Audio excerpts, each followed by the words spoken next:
Monday. As you know, my name is William. Sadod Fiamus.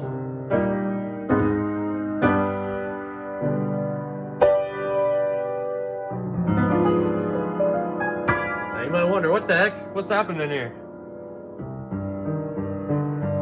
It's so sad. We're in a minor key today, C minor.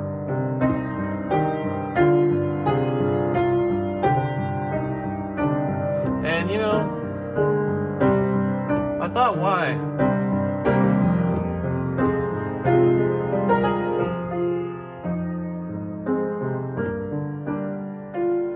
Why this minor key? C minor, right?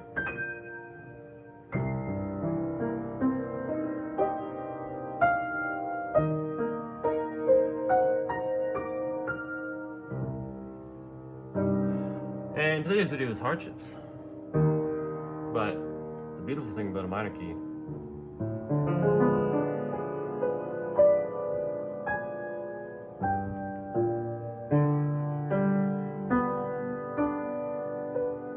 there's always a major.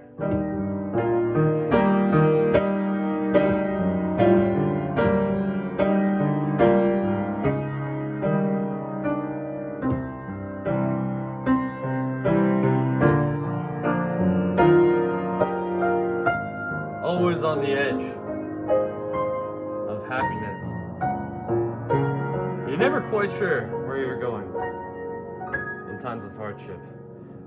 And sometimes it always just ends up back here. But then there's periods of which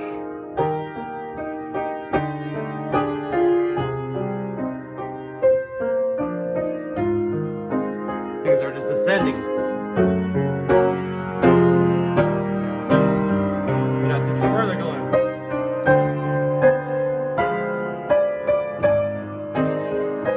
Major sounds disappointing. Back to minor keys, right? Sadness.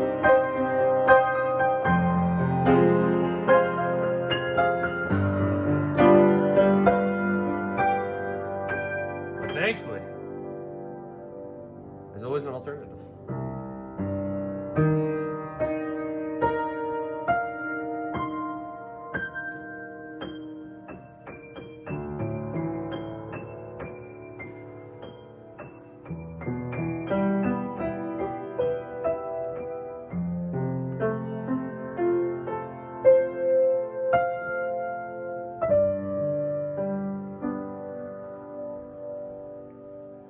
And music teaches us a lot about life.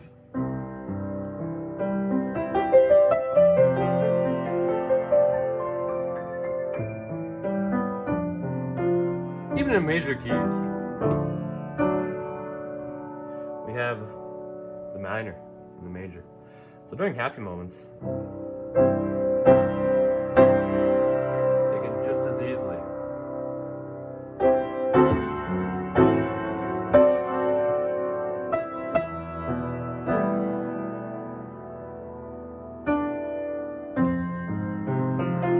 turn sad. You know, my kid, today was great for me, but what if it wasn't for you?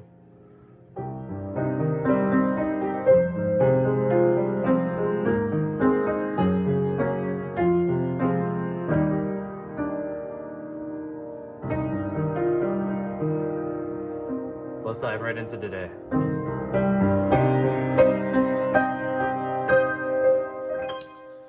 Well, as you can see, a bit of a duality in music, you know, and we're always taught kind of when composing or improvising the world of major and minor,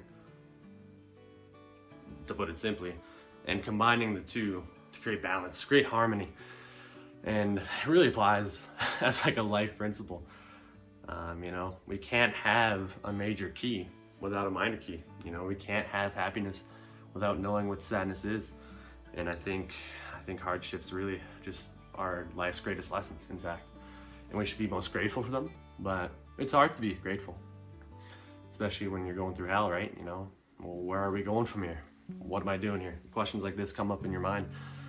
And, you know, like, imagine a life just full of happiness, where's the sadness? Where are you going to realize that this is where I am because of what I've been through? Like, when are you going to realize that? You just can't. So you have to have these trials. You have to have these tribulations.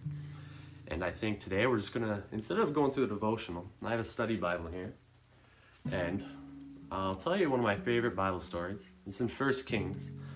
And we'll just walk through it a bit. And I'll tell you a bit about my testimony. So let's open the word to 1 Kings 19.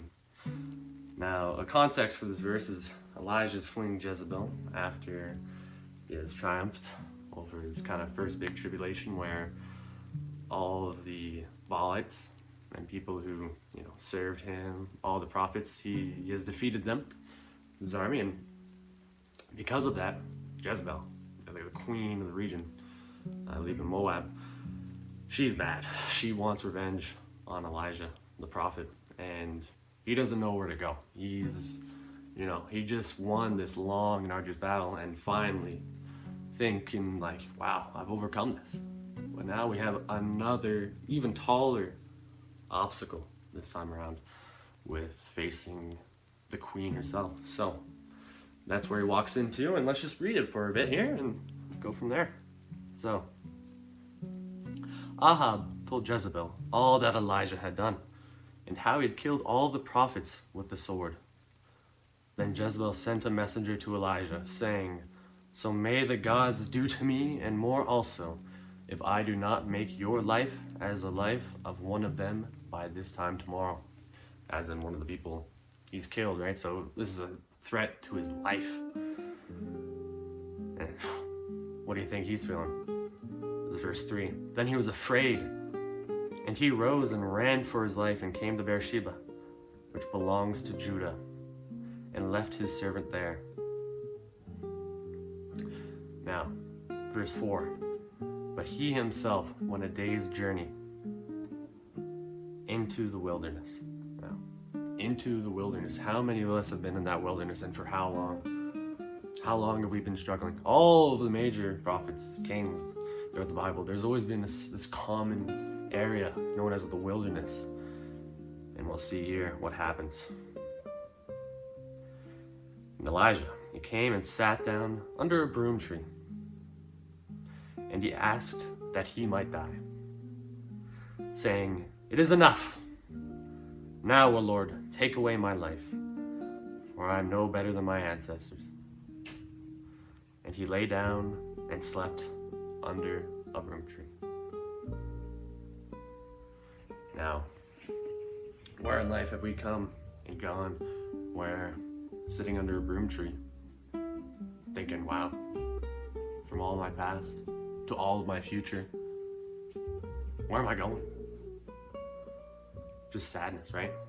Now, experiencing what Elijah's feeling. I mean, this is his whole life. This is his, what he believed to be like his destiny. Like, what am I doing, God? I'm failing you? And it's just too much for him. And we'll read here that there's always hope, where, behold, an angel touched him and said to him, "Arise and eat." And he looked, and behold, there was at his head a cake baked on hot stones and a jar of water, which is bread. And he ate and drank and lay down again.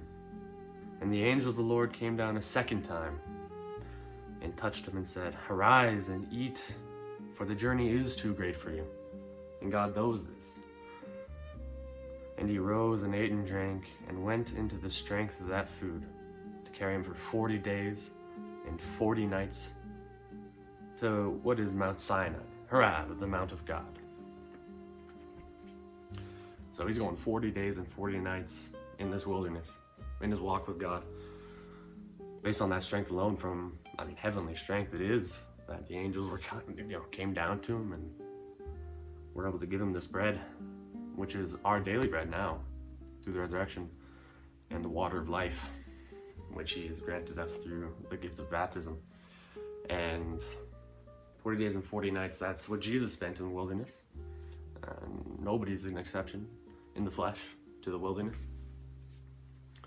And whether we fight temptation or sin or pass judgment, we face trouble, we face struggle.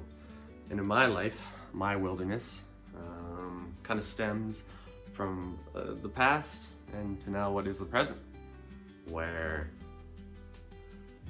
in the present I face two struggles mainly. One is the idea of cancer, and the other is a form of vasculitis called EGPA. I have a procedure coming up on May 8th to determine what I've been told is a lymphoma and how to go from there treatment-wise. And then for EGPA, it's called eosinophilic granulomatosis with polyangiitis.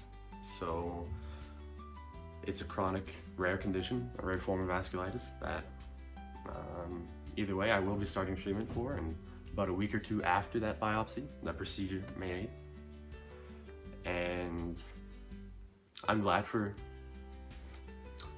the treatment, but you know, the side effects are scary. You know, whether it's combined with chemotherapy and steroids or just one or the other.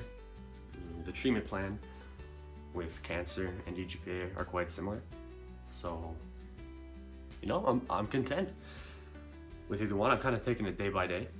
And in this wilderness, I've been such a busy person throughout my whole life. Not really a day to myself, maybe sometimes, because I've been, you know, a high performer in school, well, not high performer, virtuistically, but just a high achiever, I'd say. And it worked out. I saw the fruits of my effort, and I continued it. I continued reaping what I could sow by God's grace, by His power and His mercy, which is bountiful, infinite. And, you know, going from there, up until about January, my symptoms worsened, and I could no longer do the things that kept my day busy, saying, you know, gym or piano or swimming, you know, these things that I love doing, I just couldn't do anymore. And I felt my strength was running low, and I went to the ER many times, lots of blood work, different types of medication, different types of trials. And now we're at the point of the unknown becoming known. And it's a lot better that way, I think. You know, I take it, you know, one day at a time. And honestly, talking about the future kind of annoys me. And I think, you know, in Elijah's shoes, like, I wonder if what he was feeling is the same, like kind of fear. Fear for the future, fear for the unknown. I think that's a lot of what we struggle with in times of trials and tribulations. I've had a lot of them in my life, and today kind of focuses on the present, because that's what Elijah did. He focused on the present, and he knew it was too much for him.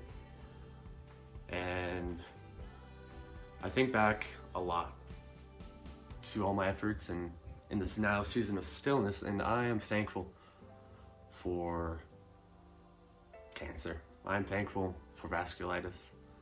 I'm thankful for these things, for they've taught me more than I would have ever been taught, aimlessly rushing through life that I have been every day, trying to fill it up, trying to make do with the lack of me just wanting nothing to do, right? And now I'm in a season of stillness, and I'm thankful, very thankful. Every day, I'm very thankful, very happy. I don't have stress. I don't have much of anything except just to worry about what others might think. That was the hardest part, definitely, telling others. I kept it hidden for a while. And if you're ever in a similar situation, just say it, you know, say it right away, say what the doctors say. It's hard carrying a burden that's hidden in the shadows. And why? Because God is light. The devil is darkness. So what we lay and where we lay it really matters. And if you lay it in the darkness, if you lay it in secrecy, what's going to happen? I mean, the devil's going to use it. He's going to rip it apart. But then if you lay it in the light, at Jesus' cross, what's going to happen? God's going to use that in His plan for glory. And He's going to use you, and He's going to help you. He's going to be still at your side, always at hand, right? But if you lay that in the light to others, to yourself, to Him, giving away this burden, I mean, it definitely helped me. And then look here in, let's see,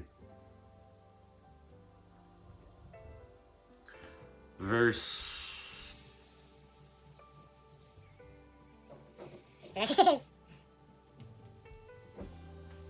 9. Sorry. Verse 9, he says, "What are you doing here, Elijah? What are you doing here?" And I think God says that to me a lot. What are you doing here, Elijah? What are you doing in this mindset of just forlorn and just agony? What are you doing here? Give me, walk with me in the light. And I think that's what we got to do. We got to escape the darkness. And he is overcome it. But just as he's created us in our image, we still have a shadow. We still have a shadow that follows us everywhere we go. And though we are in his image, it follows us. And we are overcoming it every day. We stand taller than it. And in the light, the darkness wants to shine even, well, I wouldn't say shine brighter, but shine darker. It gets longer, right? The more you're in that light, you kind of see what I'm going for with this metaphor. So stand in the light, and he'll always be there for you.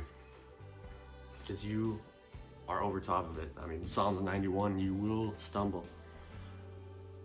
But not stumble in the way that you fall. But over the snake, over the line, you will vanquish them. By going and walking over something so large and seemingly overwhelming, you will instead topple them over. You will instead walk over it and see the virtue, the truth, the light that God has provided. And yeah, so that's what I've been dealing with, and that's what I'll deal with in the coming weeks, but it's all right. You know, I've God and he has me, and every day I'm taking it one step at a time. So I'll be using this as kind of my way to show you how testimony, I mean, riddled with mistakes, riddled with agony, riddled with just uncertainty, that he will overcome. So I think since this is a longer video, we should end it here, but I hope you enjoyed and didn't get too scared by the intro. But I'll see you tomorrow. Pray that the rest of your day goes well. Mine is. And I'll see you guys later. Bye-bye.